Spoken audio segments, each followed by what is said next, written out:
afternoon, good evening, and good night, and welcome to Throwbacks, where we talk all things cool and retro. And today we have the coolest, the most retro. Man, I love these figures. I'm so excited to finally get to unboxing these. I've had these on, well, at least Arwen and Saruman on standby to be unboxed for quite a while. Obviously, when we are unboxing things, the newer stuff needs to go first, so this has been sitting around for just a little bit, so really pumped to finally dig into this. Gil-galad came courtesy of Uncle BJ for my birthday, so thank you, Uncle BJ. But yeah, we're going to get into the Fellowship. We got Gil-galad, we got Saruman, we got Arwen, we got a lot to do, so let's go ahead and get into it, starting off with... Let's go ahead and start off with Arwen. She looks like she has some fun accessories, so let's go ahead and get into unboxing her. That's a better word choice than the other one. Okay, let's go. Alright, well, we'll go ahead and look at the packaging. It's pretty standard across the board, so we'll have a quick look at that. But, I mean, the packaging on these Lord of the Rings, everything about these for the time, which was, what do we got here? Gotta be 2003. Yeah, so 2003... Marvel Enterprises. I mean, we got America Online happening here. Everything about these were just amazing for the time. But we got packaging with the Elvish, or Language of Mordor, or Moria, one of the three, on the outside here. The thing that I noticed about this is so interesting that I never even paid attention to, is that there's a battery going on here for her Even Star, whatever. Light up chest piece here. So I guess there's battery in there somewhere. Yeah, I'm pretty sure that's probably not a good thing. We probably won't open that. Whatever's going on her backside is her business and not ours. So we're gonna leave her at that. But we are gonna go ahead and crack into this. These got zip ties and all that fun stuff, so we're not gonna hang around for that. But let's go ahead and finally get to unboxing Arwen. Alright, let's go ahead and get into Arwen, and I've got to say I am blown away by this figure. You know, a figure that is, what did we say, over 20 years old? Yeah, over 20 years old, and looks this good. I mean, hey, you know, I love Super 7s, but is this face very much off if Super 7 made a Lord of the Rings figure today? I don't think so. I mean, and that's more of a testament to how great this is for the time than it really is even an insult at Super 7, who's gotten a lot better. We do have a little bit of paint missing the coverage there, but really when you're looking head on, you can't see it really at all. Looks really good. Look at the detail here on her hair. Just so good. Sweeping hair, very, very nice. Looks like we have a little crack here from a separation. They probably glued it on, but again, you know, 20 years and sitting in a package, I'm not going to complain at all. Detail here on her chest. I guess that piece again is supposed to light up. Kind of a corset looking vibe here. And then this is where things get interesting. We get down to her extra, I guess it's not undergarments, but you know what I mean. I'm guessing that was meant to be like a dry brush, so it looks really good either way. And then you get onto these soft goods, and wow, look at these soft goods. For the time, you get 2 layers of soft goods. You get like a purple see-through, and then a darker gray that kind of matches everything. So you get the purple and the gray, and then you get even the purple and gray tones here on the plastic. I mean, just I can't say enough about this figure. I'm blown away by this figure. I mean, wow. Like, even today, if I opened a figure that was basically this, I'd go, the face is a little rough, but wow, everything else is just crazy good. Her sword's great. Just wow. This is going to be a fronter on my Lord of the Rings collection. This is a fronter. This is too good. Shocked at how good this is, actually. I got to be honest. Like, I love Lord of the Rings figure, but this is wow. All right, well, super cool and a pretty hot start. Not sure we're going to get any better, but hey, let's find out when we unbox Gil-galad. Alright, Gil-galad does come with a few more accessories than Arwen.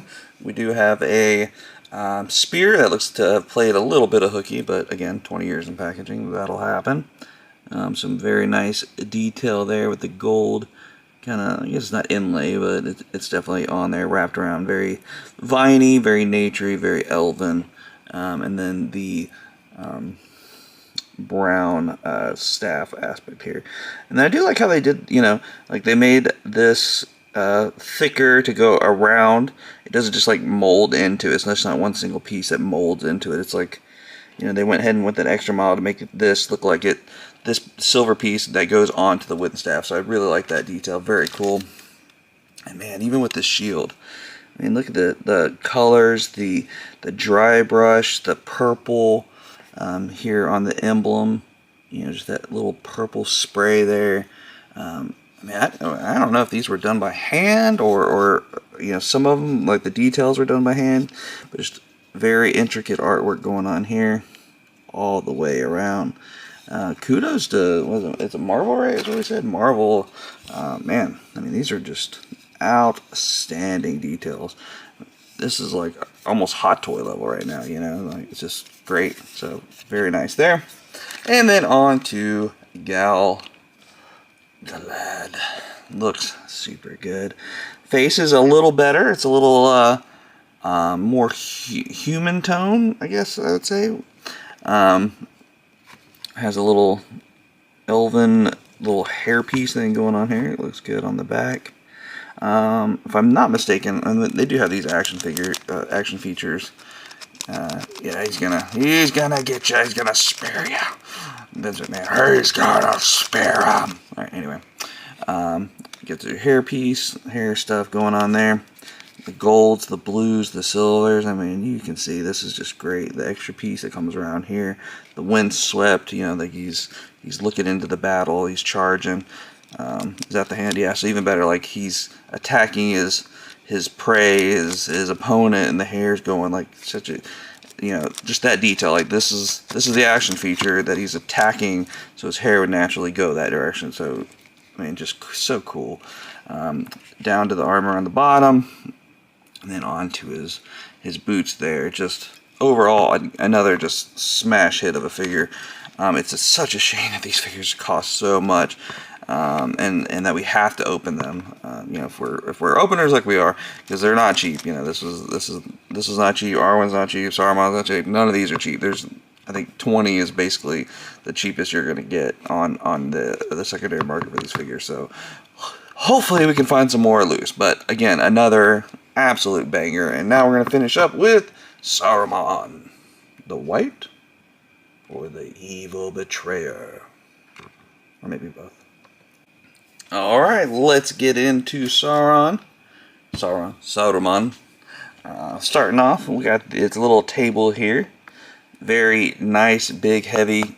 I mean, this is, you know, they say back in the LJN, if you wanted to throw an Andre or a Hacksaw, or what was the other one? Big Jim, or, no, who's the other one? Gorilla, God, what was his name? Anyway. King Kong Bundy.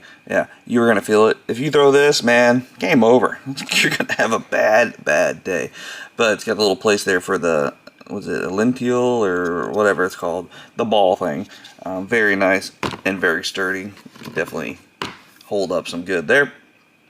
Speaking of which, and here's the little ball. And at first I was like, oh, okay, I guess that's the first kind of blah thing that they did with the ball. No eye or anything like that. But yeah, that sits pretty good in there, right? So that's interesting. Okay, but worth noting. But you know, nothing too fancy. But we'll come back to that in just a second. But then we go on to the staff, and the staff is just okay. I will say that the staff is just okay. It's very flimsy. His little orb here is just white. There's really no extra detail. No real attempt to make it look like the stone or whatever it is. Very thin plastic, so it's just okay. I will say that. So I guess if I have to give them a negative. And then we're moving on to the man of the hour, looking like he's got some gross teeth, looking like he's just a menacing, not very nice guy at all. So he does have a perfect little spot there for his staff. So let's see, should just fit right on in there, no issue. Yep. So that goes right in there. So I do appreciate that, like that it just, it's in there and it ain't going anywhere. So that's always a nice bonus. Let's go and take that out so it doesn't mess with the camera. So I do appreciate that aspect of it. But again, great hair, great sculpt on his hair. weathering, different shades, some light, some dark. It looks really good. It does have an action feature. So let's open that up. It's kind of a "you shall not pass," even though that's a different character, but I like it all the same kind of thing going on there. But I'm not an action feature guy, but I will say, like, it goes away and you don't really notice it. Some of them are more noticeable; they stick out further, things like that. But that one is no issue to me. Again, plenty of detail here on his robes, the silver, the deco, the belt, the little extra whoozy doozy watsy thing going on down there. Again, looks just so good. And then we see this. I'm like, oh, what was that? Well, they outdid themselves when we got a magnet. Look at that. Just so he can like hover over this guy, Obviously the camera's doing a little weird, but he can kind of hover over and be like, oh, words, mystic men, stuff going on there. Just, man. Wow. Alright, let's get to it. Let's go ahead, get all three of these fellas and ladies lined up and give our final thoughts on this Fellowship of the Ring, Lord of the Rings action figure review. And there we go. Got them all posed out, got them all ready to go. This is off to the side because it's just too darn big. That's what she said. Anyway, yeah, man, I mean, wow. If you guys love Lord of the Rings and you're action figure people, you've stuck around this long, absolutely look into getting these lines of figures. They're amazing. They're home runs, and they're worth every cent that you could pay for them on the aftermarket. I love them. Can't wait to collect more. Maybe 2025 might just be the year of the Lord of the Rings for me. I might just have to dive in pretty hardcore to these because they're just deserving of it, and they are great, and I look forward to adding more to my collection in 2025. But go ahead and give me your thoughts down below on the Lord of the Rings franchise. Anything you want. Go ahead. You can yell and scream about the Amazon show. You can talk about these figures. But just go ahead and leave them in the comments down below. They help us a lot, and we do like engaging and chit-chat with you guys and gals out there. So go ahead and leave those comments down below. And while you're there, you might as well go ahead and like the video. And of course, subscribe to the channel as we post new content every single day. But it's time to get on out of here. We got a long journey ahead. We got to get on down to Mordor and see what we can see, what's going on there. I heard it's a little rough this time of year. Maybe on the way we'll throw one back. Maybe two. But I guess it is time to get on out of here. It is on time to throw one back. So for myself and Uncle BJ, we are going to throw one back. And we'll see you all next time.